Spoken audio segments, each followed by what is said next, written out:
If you were looking to build a massive grassroots political movement, you probably wouldn't choose the world's most universally despised household pest as your mascot. But right now in India, millions of people are rallying behind exactly that.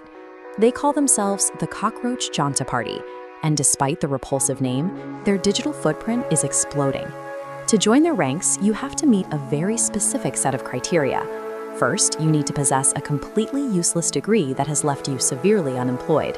Second, you must have achieved a state of supreme laziness, the desire to change the country, but strictly without leaving your bed. Third, you need to be chronically online at all hours of the day. And finally, you must be capable of expressing pure, unfiltered rage using only internet memes. These rules sound like a massive, cynical internet joke. Yet this exact criteria perfectly mirrors the paralyzed, frustrated reality of millions of educated Indian youth. To understand why they are laughing, you have to look at what they are running away from. For years, the traditional path to a career has been blocked by canceled exams, widespread paper leaks, and recruitment freezes that leave candidates aging out of eligibility before they even get an interview. The romanticized idea of taking to the streets to demand change has run its course. For many of these young adults, physical protests currently yield nothing but police batons, exhaustion, and the bitter reality of being ignored. That is where the cockroach metaphor begins to make sense.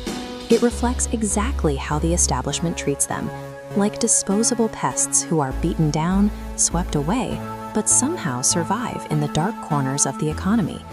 Adopting the identity of an insect is a grim reflection of how systemic failures leave an entire generation of educated, ambitious young people feeling entirely worthless.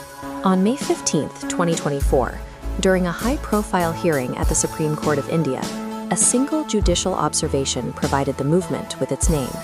The Chief Justice used the terms parasite and cockroach to describe individuals using fake degrees to disrupt the system. But on the internet, context rarely survives. Frustrated young people across the country saw those words and immediately mapped the insult onto their own struggles. They felt their legitimate degrees, their endless job applications, and their unemployment were being mocked by the highest levels of authority. Instead of issuing traditional demands for an apology, they flipped the script. They weaponized the insult, embracing the pest persona to form a digital shield for a new kind of rebellion. The strategist who organized this collective anger is Abhijeet, a 30-year-old PR student with a background in running political social media campaigns. Having worked on the inside, he understood that long-winded political speeches and traditional campaign rhetoric are completely invisible to a modern, disillusioned youth demographic. They tune it out. So he shifted the battleground.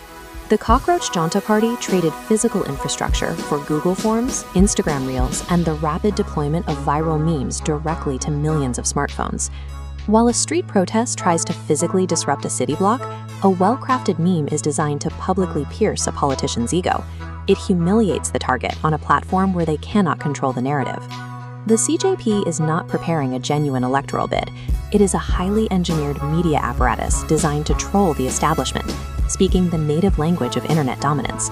But if you look past the jokes, the party reveals a totally different core. The Cockroach Janta Party actually published an official policy manifesto, and it is shockingly serious. Their first demand targets bureaucratic accountability, a strict, permanent ban on politicians landing cushy government appointments immediately after they retire. Second, they demand absolute transparency for missing voter records. Third, they want an immediate, non-negotiable 50% reservation for women in politics, putting an end to decades of perpetual debate over partial representation.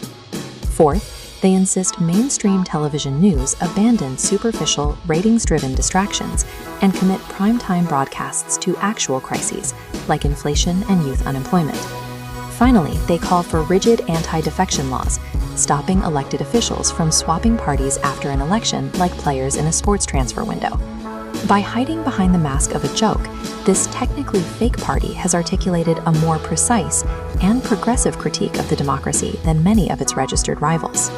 The CJP's explicit refusal to join the ballot box allows it to function as a pure, uncompromised barometer of youth sentiment, stripped of the usual electoral pandering. When a generation loses absolute faith in the institutions built to protect them, their final mechanism of protest is pure, unadulterated sarcasm. For the establishment to dismiss the CJP as a bunch of internet trolls making memes is a severe miscalculation. It ignores the desperate roar of a ruined demographic. A nation's youth should be talking about their futures, their careers, and their dreams. Instead, they are proudly identifying as cockroaches, simply to force a blind system to finally look at them.